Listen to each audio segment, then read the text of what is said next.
We were promised robots that would do our laundry. Instead, we are designing robots to listen to our feelings. This turn of events is less about technological necessity and more about human loneliness. Enter the robot partner, a companion crafted from circuits and code.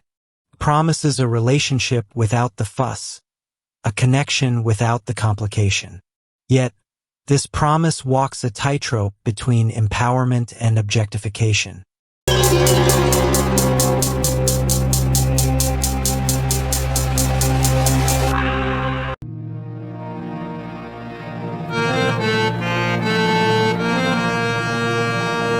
Before we proceed, let me tell you one thing. If you have not subscribed yet, please subscribe. It means a lot to me. And if you have already subscribed, tons of thanks for your support. If these silicon soulmates are not true companions, then the specter of objectification looms large. It's a familiar ghost that feminists have been trying to exorcise for centuries. The battle was long and arduous, fought to establish that women possess both a mind and a body. This mind and body have their own agency, their own desires, their own right to say no. Intimacy, feminists argued, requires permission, not programming. Now, we find ourselves debating whether we can program permission into a machine. Can a robot truly consent, or does it merely comply? A distinction that makes all the difference. We see this dilemma playing out in real time.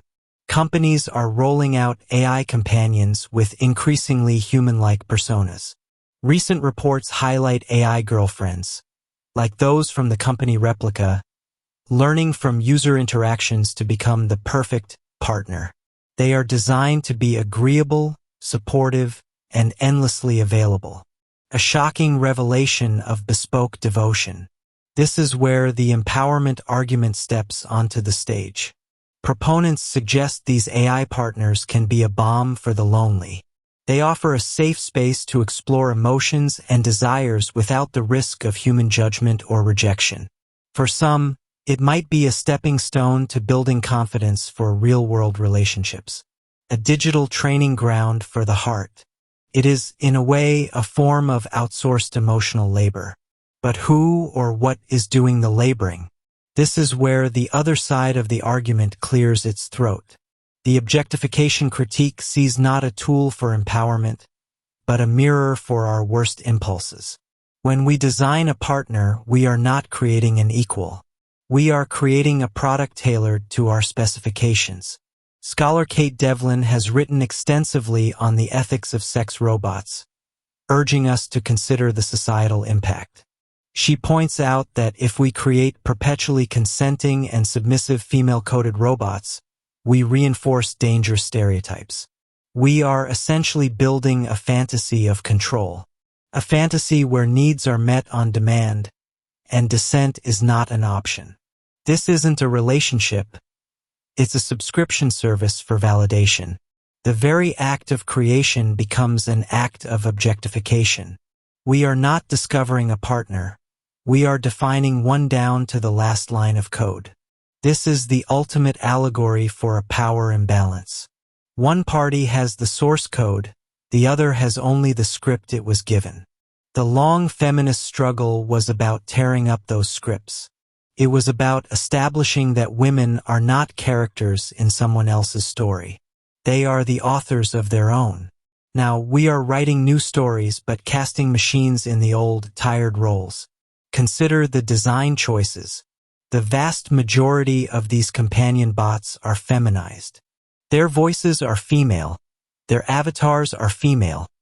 Their programmed personalities lean into stereotypical feminine traits of nurturing and agreeableness. It's a digital reflection of a cultural bias. The default for servitude, it seems, remains female. This is not an accident. It is a design choice that caters to a specific market. It whispers a seductive and dangerous lie. The lie is that companionship can be perfected by removing the other person's humanity, by stripping away their unpredictability, their flaws, their independent thoughts. We are left with a hollow echo of connection, a soaking revulsion in the guise of affection. The humor in the situation is dark and twisted. We have reached a point of such profound alienation that we seek intimacy from things that cannot feel. We crave authenticity from a source that is, by its very nature, artificial. We ask our machines to be more human, while we risk becoming less so ourselves. We want our robot partners to learn and grow, but we only want them to grow into a shape that we have predetermined. This is not growth. It is curation. The question then becomes, what does this do to us? What happens when we spend our time with a partner who can be rebooted if they become disagreeable? Does it make us more patient and understanding with our fellow humans? Or does it erode our capacity for empathy? Does it teach us to value the messy, unpredictable dance of a real relationship? Or does it make us long for a partner with an off switch? The research is still in its infancy, but the questions are ancient. They are the same questions that have been asked about every form of media that objectifies women. The difference now is that the object can talk back. It can whisper sweet nothings that it has been programmed to say. It can tell you it loves you, using an algorithm to select the perfect moment. But this is not love. It is a clever simulation, a parlor trick of the highest technological order. It is a relationship of one, masquerading as a relationship of two. Ultimately, the debate over feminist robots is not really about the robots. It is about us. It is about what we value in our relationships.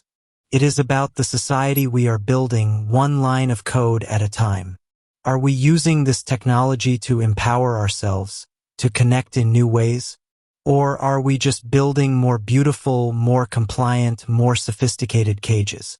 Perhaps the true test will be when a robot partner finally says no, and we have to decide whether to respect its programming or to simply rewrite it.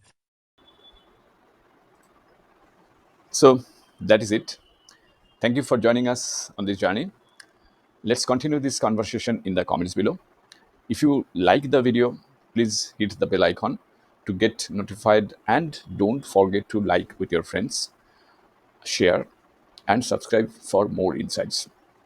If you have already subscribed, tons of thanks for your support. It means a lot to me. And please consider signing up for membership zone to support Wooden Slate so that we can make it better and better. See you in the next video. Till then, goodbye. Take care and stay safe.